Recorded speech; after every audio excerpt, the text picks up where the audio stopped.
Hey, how you doing? Good evening from the UK.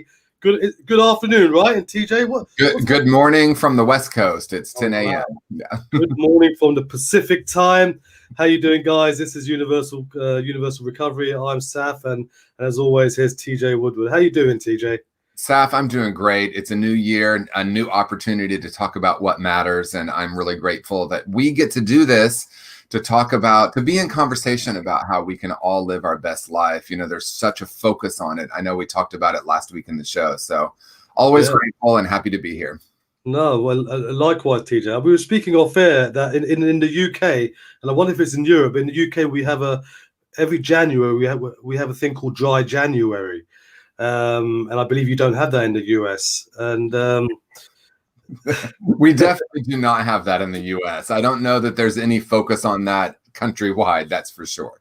yeah, well, Dry January is massive in the UK. We have Veganuary as well. It's a bit of play on words on January. And Dry January basically is that people in the country try and stay off alcohol in particular for a whole month, especially the month after Christmas. It's really for people who are in addiction, who are involved in addictive behaviors. But it seems like everyone in the country has embraced, well, I mean everyone, not everyone, but as many people have embraced this Dry January idea. And I think it's fantastic. I really do. I think it gets people, because Christmas, people who drink and take drugs may overindulge Right. Christmas period, and especially more now with the situation that's been happening regarding COVID and lockdown and all that. Maybe they've overindulged more, and I think Dry January is a nice little reminder that, you know what, let's just stop for a month, let's take it easy, let's try and get connected with what we should be connected with. But maybe you should introduce that in the US. What do you reckon, TJ? I think that would be a really interesting idea. Let's see if people actually get on board with that. I know that Europe and the UK is always ahead of us on these ideas, right? Because I know there's a focus, there's a month where people are encouraged to ride bikes to work or walk to work, right? We don't do any of that yet here. So I think it's time for a bit of a shift in consciousness in the US, and we'll see. Let's promote that and see what happens. Let's wait until Biden's in power, shall we? We might have a better chance. Even though this is not a political show, so I don't know why I even got that in. But it was such a great show last week. We had such great response from people, and people absolutely loved your take on things. And I know they want to learn more about what you've created in conscious recovery. And of course, in the coming weeks and months, we'll be talking about that and what it means and what the main philosophy behind that is. But look, we're in the new year. This is January. It's the start of a new year. Hopefully, in terms of health and in terms of the pandemic, it's better. It's better than last year, and hopefully it reduces quickly, and the vaccine and everything comes to play and works. But what can we tell people who are still in active addiction, still isolated? What can we tell them? What can we say to them, TJ, that can, help them in their journey this year? Well, I think I would start with a shift in perspective about addiction in general, because there's such a focus.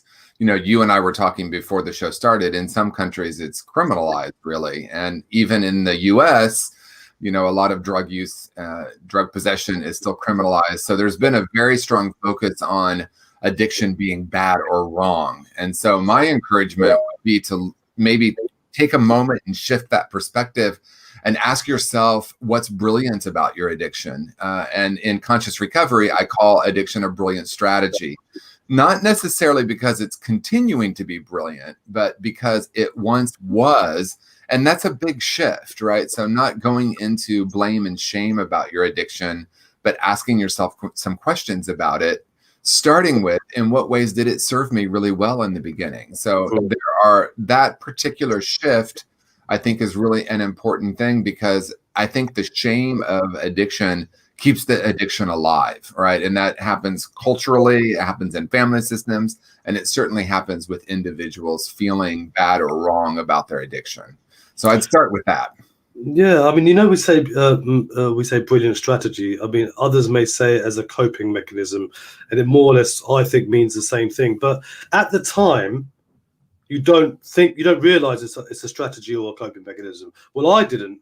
When I was going through what I was going through for my teenage years, obviously alcohol for me was like, it was like the best thing. It sort of got me away. It was the go-to thing. It helped me, I guess. But I didn't see it as a coping mechanism at that time. I didn't see it as a brilliant strategy at that time. Is that the same with all addicts, or do they consciously know that I'm doing this because of this? Well, when we talk about the roots of addiction in conscious recovery, I talk about the roots of addiction being unresolved trauma, spiritual disconnection, and toxic shame. And I've proposed that to clients that I've worked with or facilitating a workshop, and people will say, well, I don't drink to try to manage that or solve that. I drink because it's fun, because it feels good, right? So it's not necessarily conscious. Like you said, for example, in my addiction, I was not walking around consciously saying, oh my gosh, I have all this trauma I haven't processed, so I'm going to drink to relieve that, right? And that's not what was happening consciously. What was happening consciously was, this is fun, this feels good, I want more of that, right? So it was very, very simple in that way. It wasn't really until I got into recovery that I started to recognize that I really was managing, right? And the reason I call it brilliant strategy rather than coping mechanism is really simple. I want us all not to cope with life, but to thrive with life, to thrive in life. So the idea of, oh, I'm going to find this to cope. Now, of course, when we're active in our addiction, quite possibly it was to cope, to manage, to get through the day. And again, a lot of it's not conscious. So for someone who's watching today and like you, they're saying, well, that's not really why I drink or use. I drink or use because it feels good, or it's fun, or it just helps me relax. You know, we hear these things.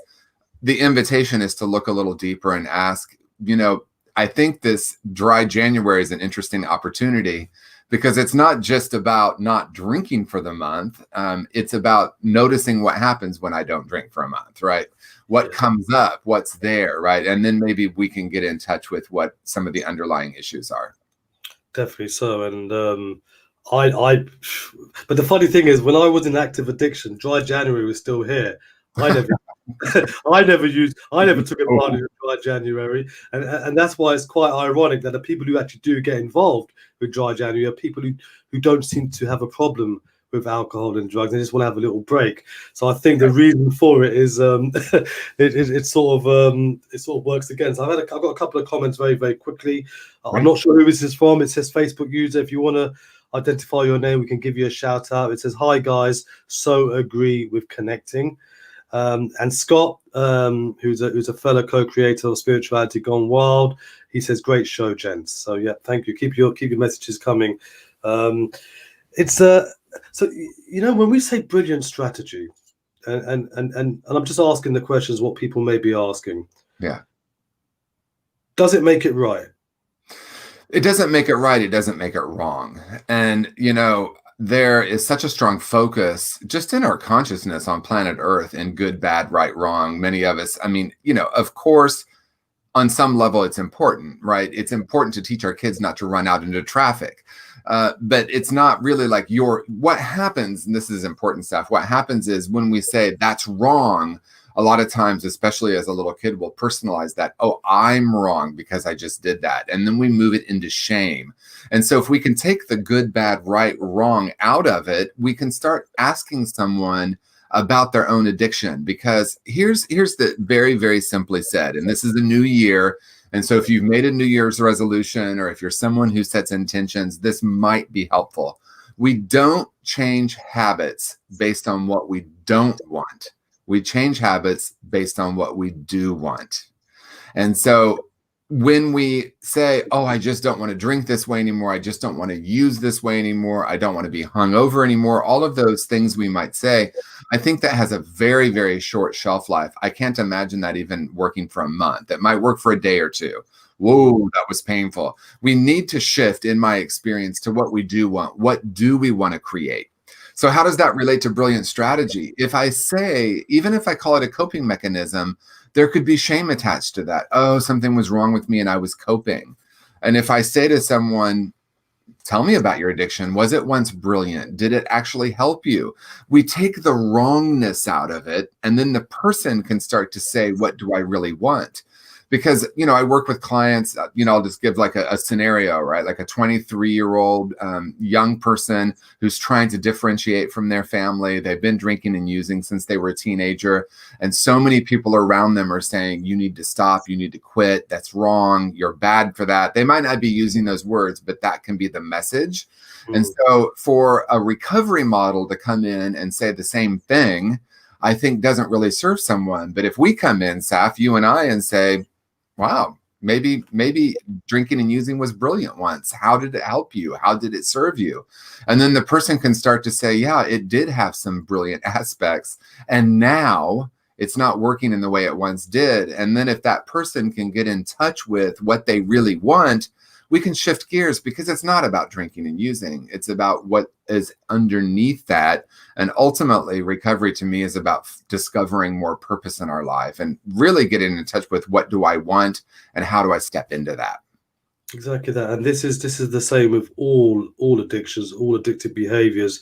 It's a brilliant strategy, but for what for? Why does someone go to the casino and gamble? Why does someone go shopping all the time? Dr. Gabor Mate, he's never had he's never had a substance addiction, but he's had a shopping for CDs, and he said it many times in his talks. He goes in a shop and he sees CDs and he just can't stop buying them. What is that brilliant strategy for? So basically, what we're saying here is, addiction's not the problem. Right. It's like the solution to a problem and the underlying problem, or whatever it may be. But in my own experience, TJ, it's peer pressure was a big part of me using. Now, and then I've been asking myself the question, but if I was going through some trauma at the time, I didn't realize I was using, to get away from that, or to use it as a brilliant strategy to get me through certain trauma.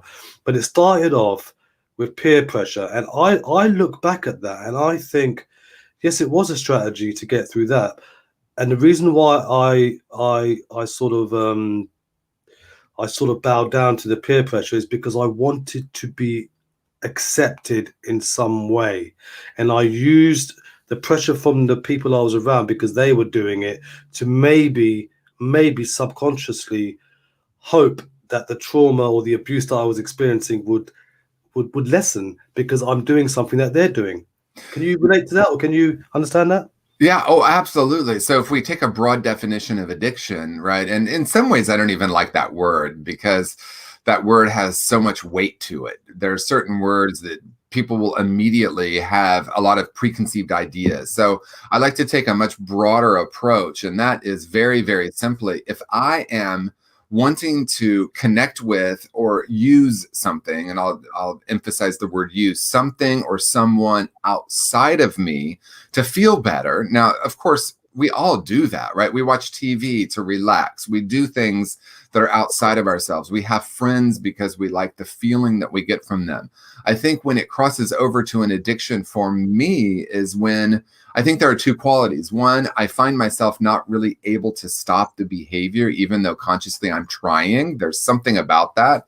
That was my story. Toward the end of my drinking and using, I was making commitments to my therapist. I was making commitments to friends to not drink or use. I even signed a contract with the person I was dating at the time. I thought I was saving him, right? Because he had a drug problem. It's all hilarious in retrospect. But then I didn't keep that commitment. I didn't keep the contract. So there's some quality about not being able to stop. And then the other piece about it is that it doesn't really work, but I keep going back to it anyway. And I think there's something there, right? So Gabor Mate talks about buying CDs. I'm sure he has or had at some point enough CDs, right? So he didn't need them, but he found himself doing that. And I found myself doing that. And I think the peer pressure thing is interesting, because I think, especially as teenagers, and for me, it was definitely true. I felt it was so difficult being a teenager for me that I was equally as addicted to getting the approval of my peers as I was the drinking and using at that point. It's like, ooh, I can be one of the cool kids. And I could tell story after story about that, but it was love and acceptance. And it was connection. Isn't that interesting, right? But what we're looking at is we're trying to connect with someone or something instead of reconnecting with ourselves. So if we're connected with ourselves, would we not succumb to the peer pressure?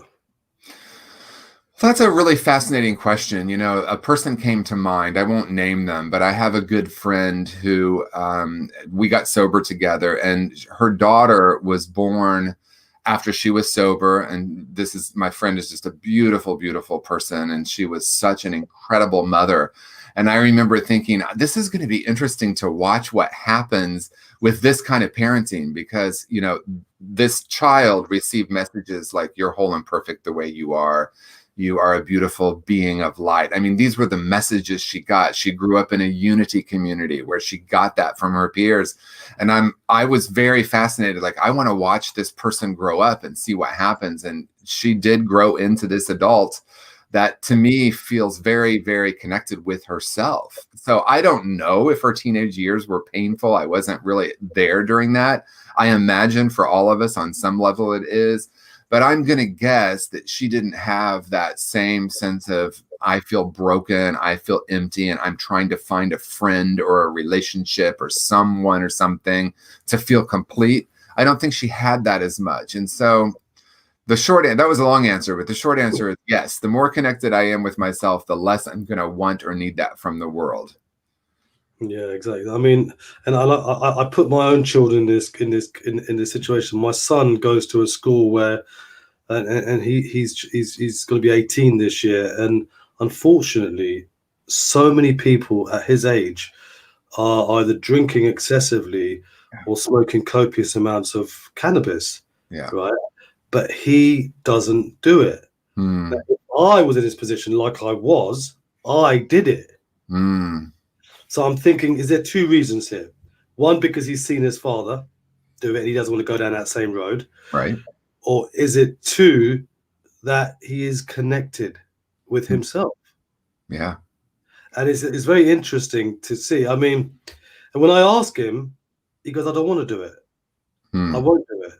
But literally all his friends do it. And I always put myself, if I was in his position, TJ, I'd be on it. Right. Because that was my journey. Now, I'm pretty sure that he's not experiencing any kind of abuse like I did. I'm sure there is some kind of trauma that happens, whatever. We won't go to the big trauma, little trauma. Okay, that's another show altogether. And I love that when you talk about that. I really do. But it's really interesting to see that my son is not going down the same path at the moment like I did. And also what's interesting for me, TJ, is I carried it on in adult life. When the abuse of that kind stopped, when I became an adult, I wasn't receiving that, but I carried it on in adult life. And it's really strange that I used it for all occasions, sad occasions, happy occasions. And I think a lot of it did come to control, disconnection massively. And again, someone saying connection, bonding.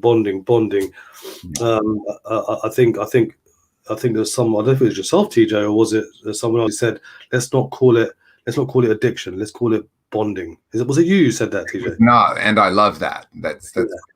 Yeah. I heard someone say, let's call it bonding. And so if we call it bonding, someone who's taking drugs excessively, they are bonding with that drug. They're trying to get connection from that substance or from the behavior because they're not connected with themselves. Right. Yeah. And it's interesting because there's a paradox here. Sometimes people would hear what we're saying and they might hear something like, well, I don't need anyone because I just need to connect with myself. And the greatest paradox, I think, is in my experience, and I'm also an extrovert, so I love connecting with people. I get my energy from that. Not everyone does. And at some level, we all need to connect with others. We know, with attachment theory, very simply said, if you're not familiar with attachment theory, it's quite simple. And that is, we come into this world and we need to connect with at least one caregiver. We need to receive love. We need to have it reflected back to us. We need to be held. We need to be nurtured. And if we don't get that in our early life in particular, we develop what we call attachment wounds. And it's very, very simple, really. It's either we show up as anxious attachment, please love me, or avoidant, I'm fine, I don't need you.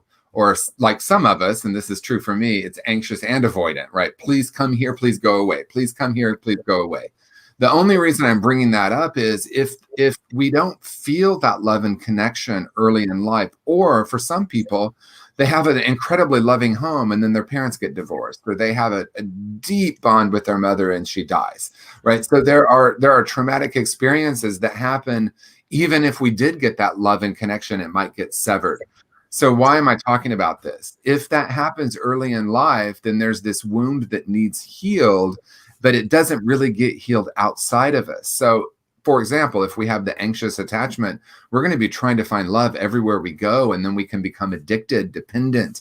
We're wanting someone to help heal us, but the reality is no one can really heal us, and yet connection with others is part of our healing. That's where it's nuanced, and there's this paradox. So for me, it comes down to dependence. If I'm looking, let's say, to my partner, or let's use a romantic relationship for an example. We hear things like, "Oh, you complete me," or "I found my better half," or "my other half." And that's all great for about, 6 weeks. You might get 6 months out of it. The bottom line is, though, no human being can actually heal what needs to be healed internally. And yet external connection is important. So that's where we can talk about both and, not either or. And it's so true. I mean, and it's funny because when we're talking about connection, to get you away from excessive using of something, drugs, behavior, I think we're talking about connection with people who aren't doing it. Otherwise, that connection is going to go one way, and you're going to be possibly doing what they're doing, which is excessively doing addictive behaviors. Because I remember when I first came into recovery, and maybe we're not going to talk about the 12-step fellowships at this stage, but I came to the 12-step program, which for me at that time, it was good. I embraced it. I embraced recovery straight away. And what I liked about it more than the actual program itself was actually going to the fellowships, being around like-minded people, being around people who knew where I've been, who had similar stories to I, and who had the same kind of goals. So that connection, and it was very similar to the connection I was in before recovery, but that connection before was with people who took drugs, people who drank alcohol, people who had that kind of toxic lifestyle. I just changed the people and connected with these people. Yeah, and I think that's the brilliance of 12-step programs. For the most part, you can walk into a room pretty much anywhere in the world now, and for the most part, there's going to be a room full of very well-intentioned people that are looking to help someone connect, help someone heal, help someone get into recovery. This is, I think, for me, like you, Saf, that was probably the most important thing. It's where I first started connecting with people that really they've walked the path. They were able to show me through their own experience. They were able to understand me, to relate to me. And I think that particular aspect of really any recovery group or any spiritual community for that matter is that we're connecting with people that are supporting our growth, supporting our evolution. And, it changes for people over time. But even, clients I've worked with, I'm thinking about clients that are very resistant to some of the concepts in 12-step.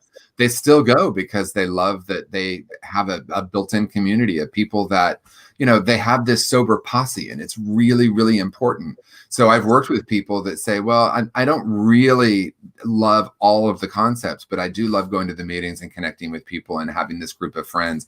And I think that may be, it might be the most important thing, in recovery, is connecting with a community that's supportive.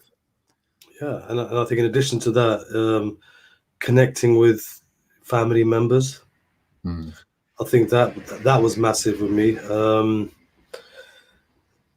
And connecting with people who weren't in the same boat as I, but who also weren't addicts and we're trying to recover as addicts, and I don't like that word addicts either. Like you said, you don't like addiction. I don't like the word. I mean, and I'm not here to say anything bad about any other modality, because I think, as I said, 12 steps for me was massive, but I found it uncomfortable, TJ, when you introduce yourself, and I introduced myself as an addict because I was trying to stop being an addict. Yeah. I found that really uncomfortable. Have you heard that being said to you before by anyone?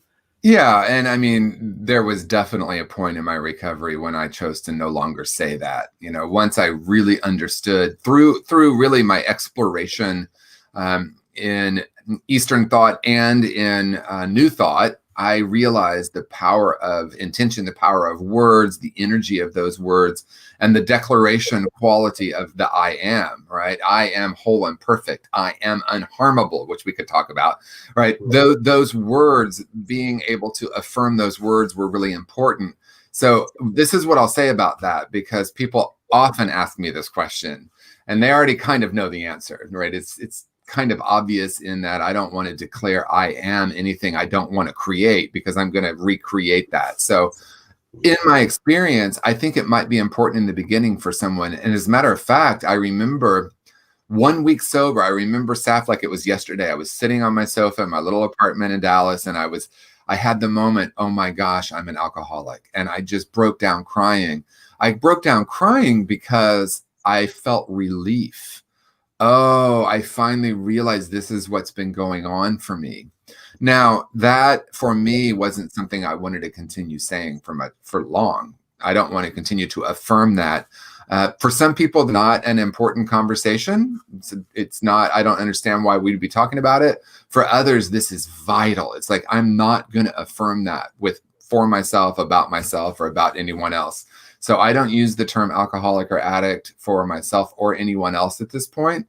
It's not what I want to create, so it's not what I want to affirm. And that's really going back to the thing that we don't change habits based.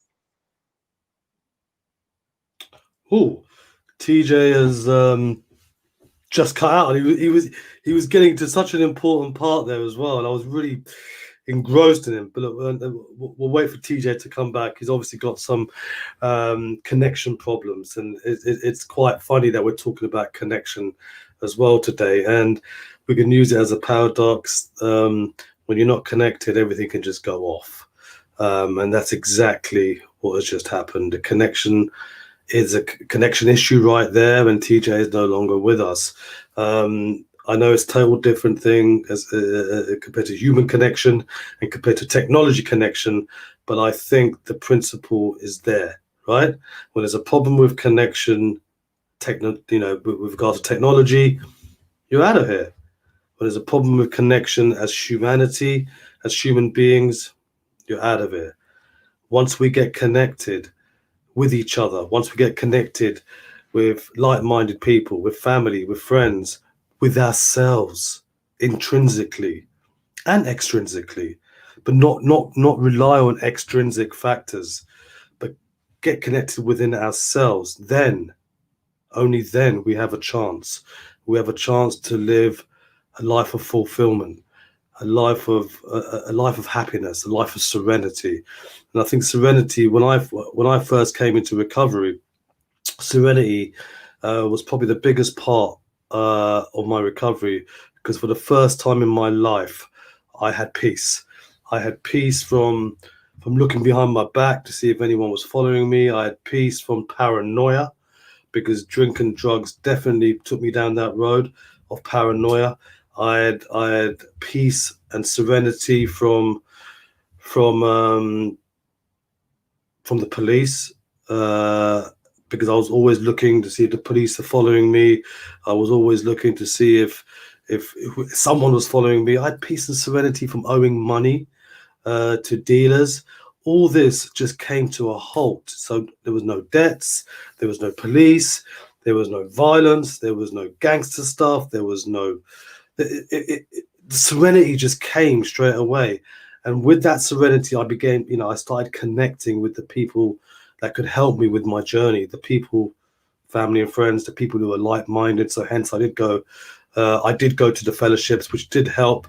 I'm not a massive, I'm not here to promote the 12 steps, but I'm here to say, you know what, whatever works, and please don't discount any modality. Obviously, TJ's creation of conscious recovery, which I hope to bring to the UK and the far. It's a modality that you can use in addition to other modalities, in addition to other support groups, in addition to the 12-step program. So please don't discount anything. Whatever works. And if it's going to help you stay clean and sober and help you have a new way of life, please don't discount it and give it a go. I have a Kimberly. Hi, Kimberly. Welcome.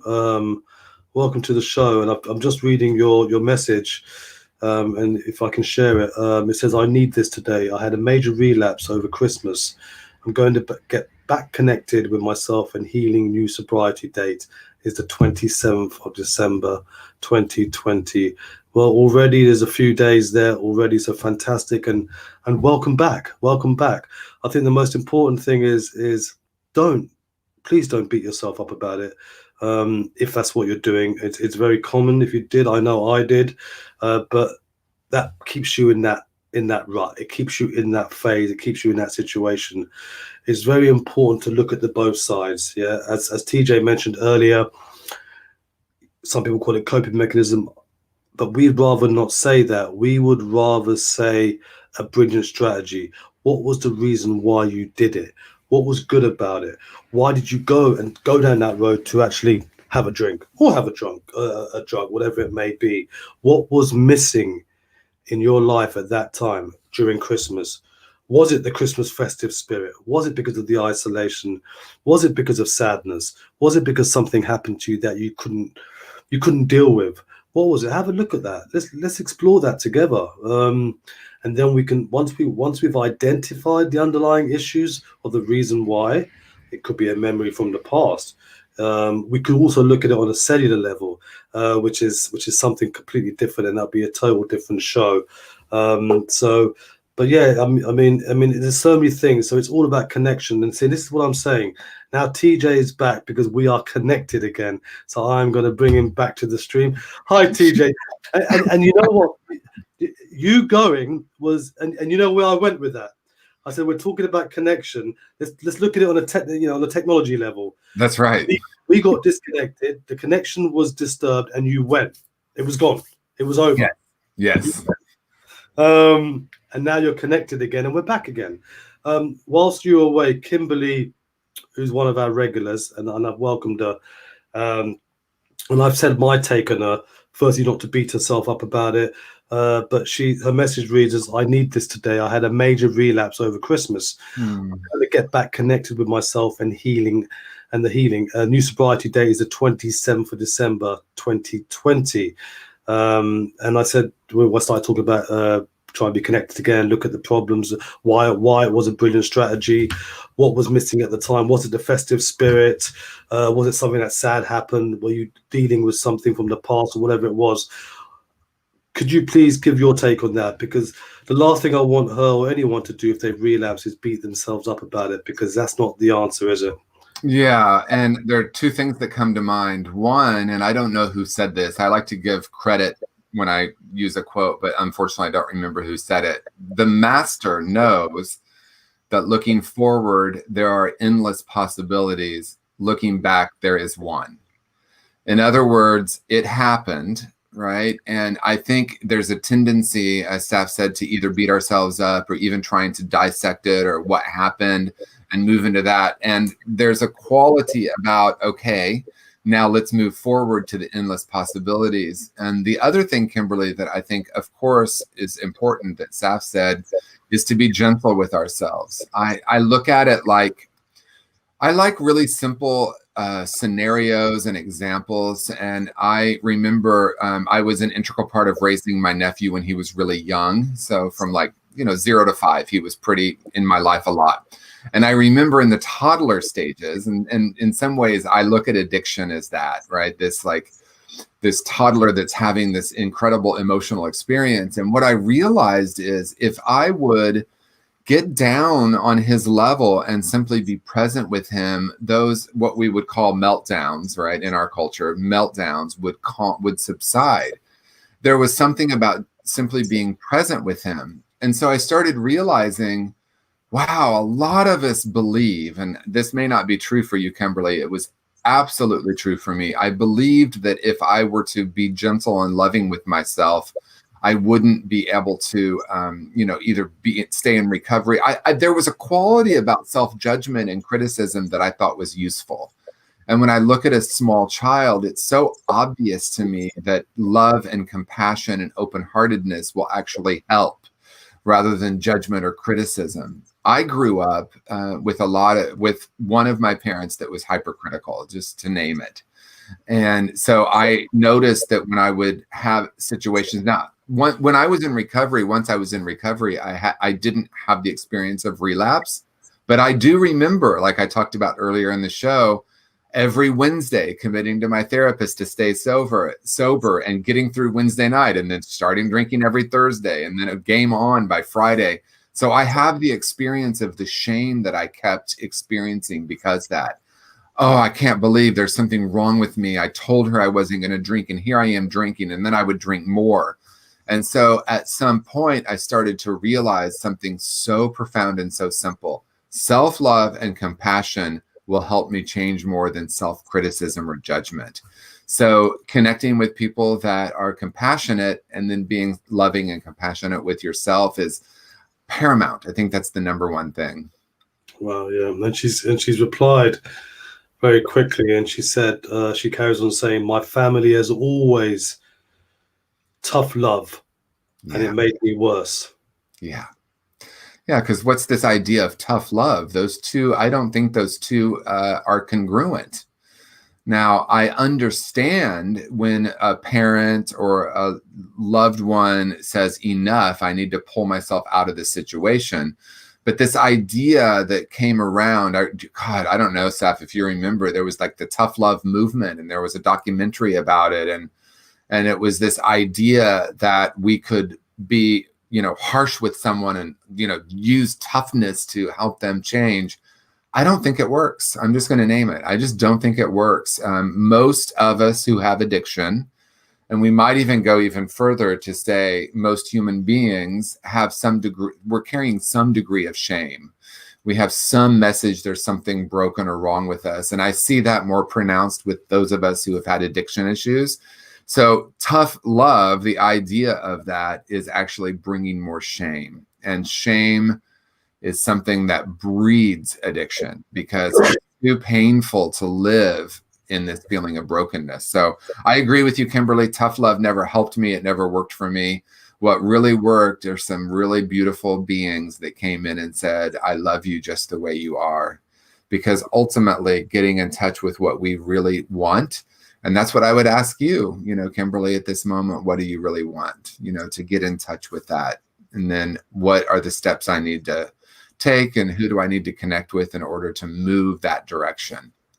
That's brilliant, TJ. And she's also gone to say it makes us worse. And it was certainly the case for me. It made me, when someone said, no, I did more of it.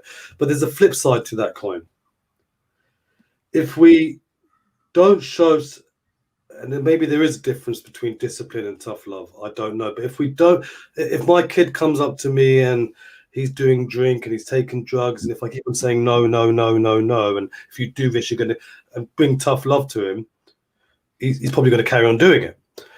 If I ignore it, but still just come back with a place of love, that's no guarantee that he's going to stop doing it either, is it, TJ?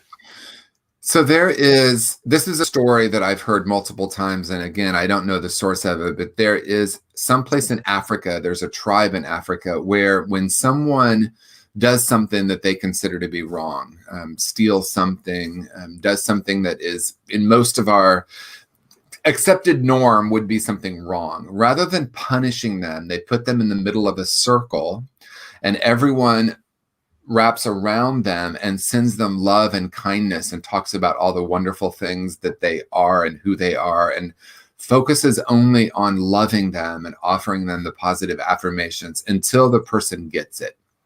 And that example is so powerful, because that's really what, in my experience, all of us as human beings need. It doesn't mean we're going to pretend like, because I agree, Saf, pretending like it's not happening isn't going to work either.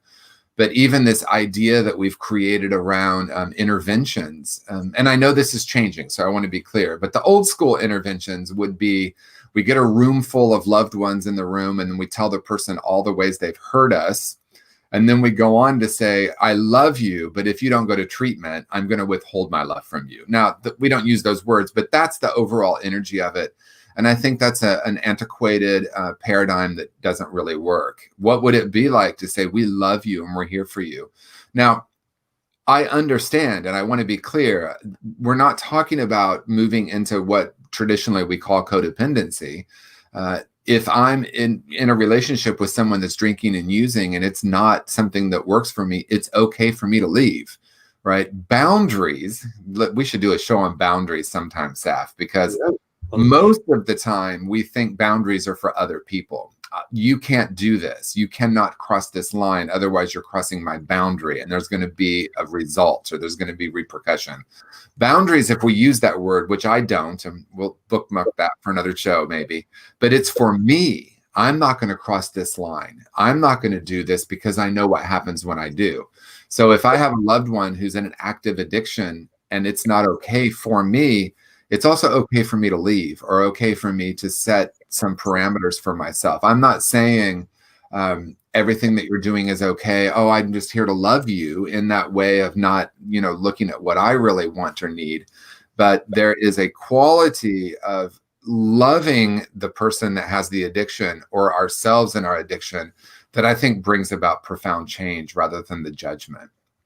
And I think you're spot on there. You're spot on there, because, and if the boundaries aren't in place, as you rightly say, it can be perceived as codependency, because you're allowing, or you're giving money, or whatever it may be. And it's like you're accepting. Of course, we're accepting there's an addiction, but it's okay, but it's you're helping them carry. It's a funny, because, but then the flip side again, and I love saying flip sides, because there's always a flip side. There's always two sides. But if my wife had left me, TJ, when I was in the madness, I mean, we don't know, but I'm pretty sure I would have done it more. Yeah, and we don't know, right? But if that's what she truly needed to do for herself, that's what she needed to do for herself. Now, if she was doing it as a ploy to help get you sober, that's not going to work, right? Because the bottom line is, and again, it's paradoxical, right? I cannot get someone else sober, and I cannot make someone else drink. That's the bottom line. Right now, I can take care of myself in the midst of a situation, and allow that person to have their own experience. And then here's the paradox. And then at the same time, the flip side, I'll say the flip side, the same time is my ability to love and accept someone actually can affect their ability to heal. So isn't that interesting? The old way of saying is, I can't get someone sober and can't make someone drink. And the new way is, wow, but the observer has a profound effect. Yeah. So, isn't it wonderful to live in a world that's more nuanced than it's either this or it's that? And then we can navigate that. And that's, to me, it's a more exciting way to live, right? It's not like good, bad, right, wrong. There's not one right way or one wrong way to do recovery or help someone else that's struggling with an addiction. And then that's what I was saying about trying different modalities. Don't discount anything at all. What works, but with conscious recovery, it's something that you can use in addition to other modalities, and that's what we want to promote, and that's what we want to talk about. So if you want any questions regarding the conscious recovery model, please contact myself or TJ. You can find us, the websites are there, email us, and we'll be happy to share the model with you and get you involved, or give you some advice. Wow, that went quick, didn't it, TJ?